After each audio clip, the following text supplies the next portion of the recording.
Well, hello and welcome to this week's video blog titled Journey to Wholeness. This week I'd like to share some thoughts further to 4th of July and what it means to be an immigrant and the particular challenges that immigrants have in a new country. There's a particular person called Salman Akhtar. He has a book which I found very helpful. It's called The Immigration and Identity. I discovered this book in 2000 and it was a very helpful resource personally as an immigrant and working with people in my church who are from many other countries, and what's it like to be an immigrant. Are there particular challenges or stresses that we can identify? I'd like to share some of them with you. He points out that an immigrant can often experience guilt, and he says there are three different types of guilt. The first is survivor guilt.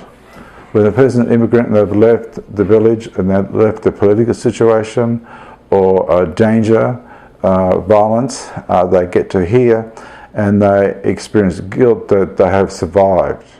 And that's hard for them to, they know that back home people are getting killed, or it's dangerous, or it's drought.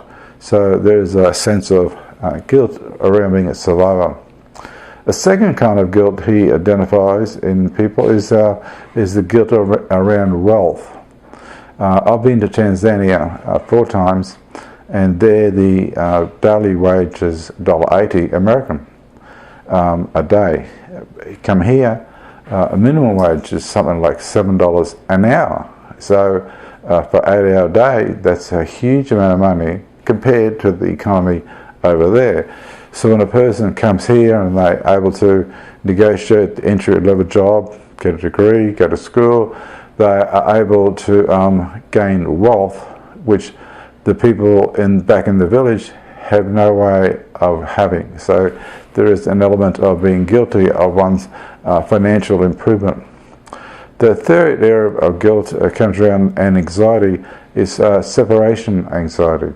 Often when people come from another culture, you have attachment to a village, music, family, kin, and so when you're away from it, you feel separated from it and you yearn from it. So that's 3 aspects that he identifies with elements of the same person, I think. And then he also identifies that a person who's an immigrant goes through a period of mourning, which is grief. And you mourn from the home country. So not only you're separated from it, there's a sense of yearning and mourning. And so we attempt to take care of the mourning for the loss. We can think about making international phone calls and now having Skype, but we attempt to, we know that we can't go back. And after a longer you stay in a new culture, you mourn, it's even more acute. He also identifies that when people immigrate, they go through this kind of polarity when they first arrive, they immerse in this new culture and this culture shock.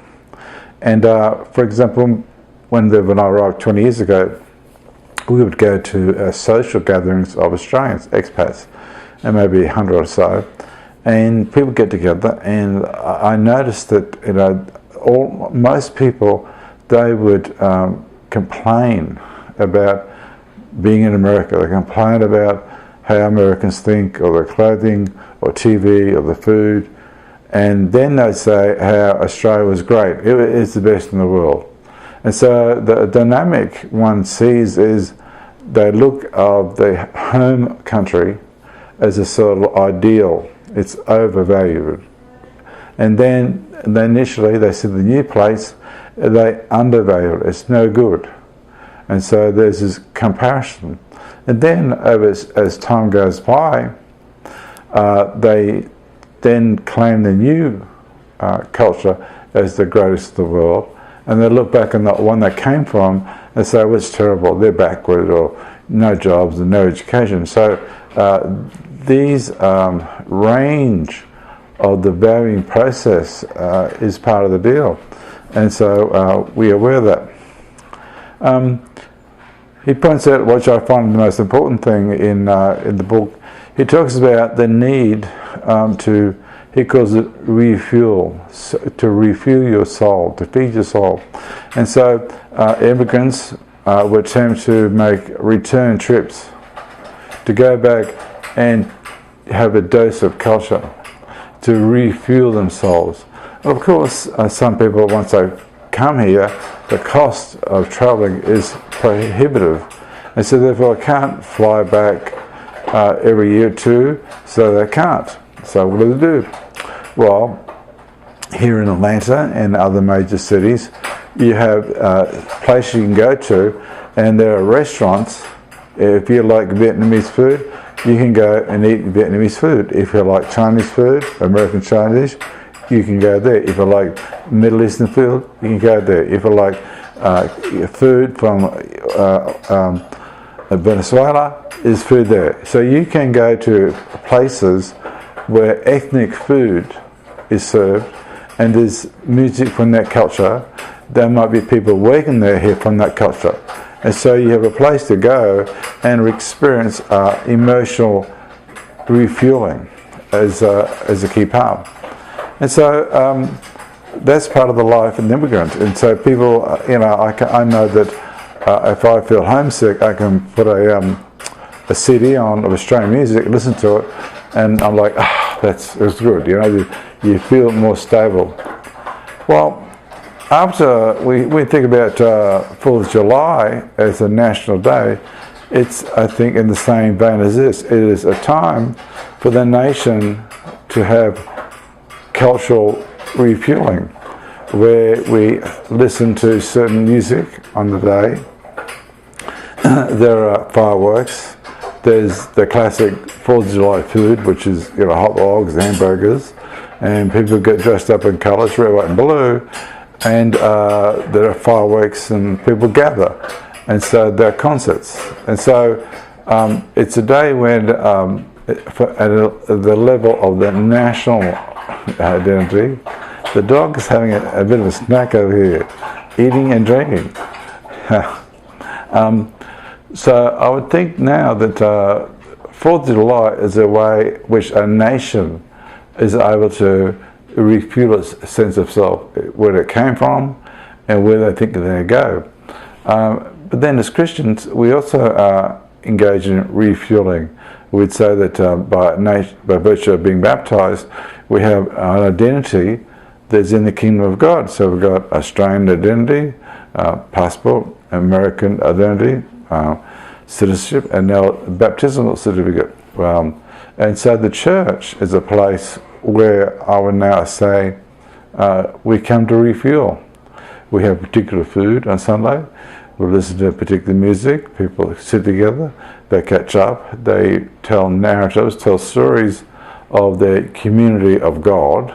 And so it's a place where people are able to reconnect sense of identity.